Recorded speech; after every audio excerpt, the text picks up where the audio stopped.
Assalamualaikum warahmatullahi wabarakatuh. Nama saya Rofi Anissa Amanah, NPM 2001021015. Program Studi Pendidikan Bahasa Arab. Baiklah, pada pertemuan kewirausahaan kali ini, di sini saya akan membahas mengenai definisi dasar modal kewirausahaan.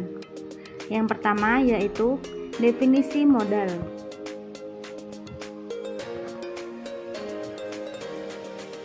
Modal merupakan salah satu faktor yang terpenting dari kegiatan produksi bagi perusahaan yang baru berdiri untuk dapat menjalankan kegiatan usaha. Sedangkan bagi perusahaan atau bidang usaha maupun bisnis yang sudah berdiri lama, modal biasanya digunakan untuk dapat mengembangkan usaha maupun memperluas pangsa pasar dari bisnis dan usaha tersebut. Bagi para pengusaha, hendaknya harus menggunakan atau memanfaatkan modal dengan seoptimal mungkin, yang nantinya diharapkan akan dapat memberikan keuntungan yang lebih maksimal bagi perusahaan yang sedang dikelola. Inti dasar dari suatu perusahaan atau bidang usaha agar dapat terus menjalankan kegiatan usahanya adalah dengan adanya modal usaha. Modal usaha merupakan salah satu faktor terpenting dari kegiatan produksi. Kita bisa menyimpulkan sendiri tentang pengertian modal, yaitu aset baik berupa barang-barang atau dana yang dijadikan sebagai pokok menjalankan sebuah usaha atau bisnis.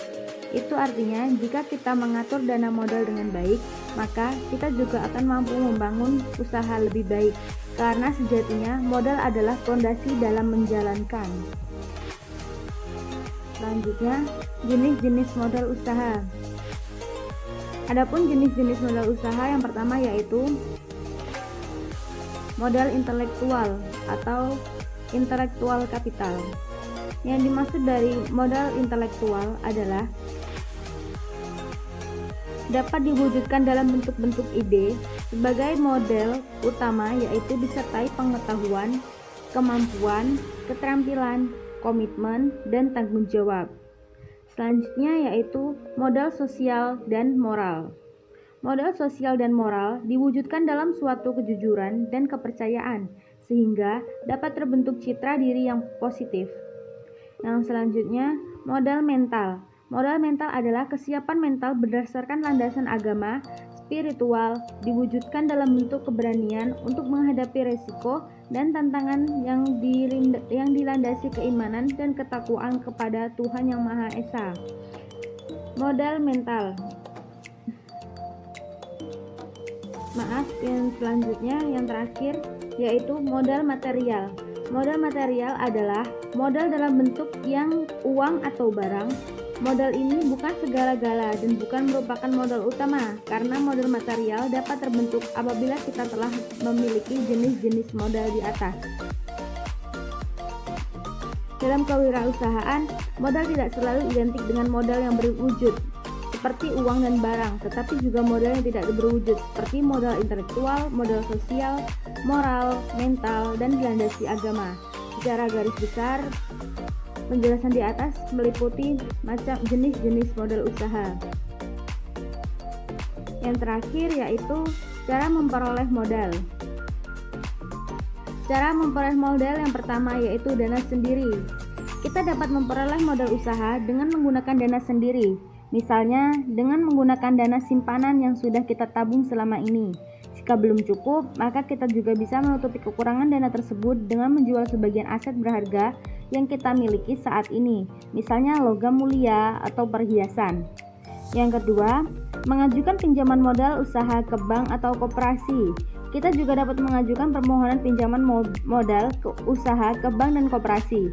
Sebelum pengajuan ini, tidak jarang pihak bank atau koperasi ingin mengetahui profil usaha yang sebelum pengajuan ini tidak jarang yang akan kita buat berupa proposal atau bahkan beberapa meminta kita untuk menyampaikan feasibility study yang bertujuan untuk menilai kelayakan implementasi sebuah bisnis dilihat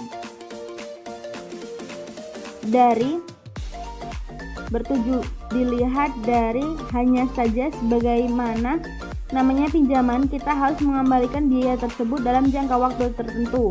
Ditambah bunga pinjaman yang besarannya sekitar antara 8-10% per tahun.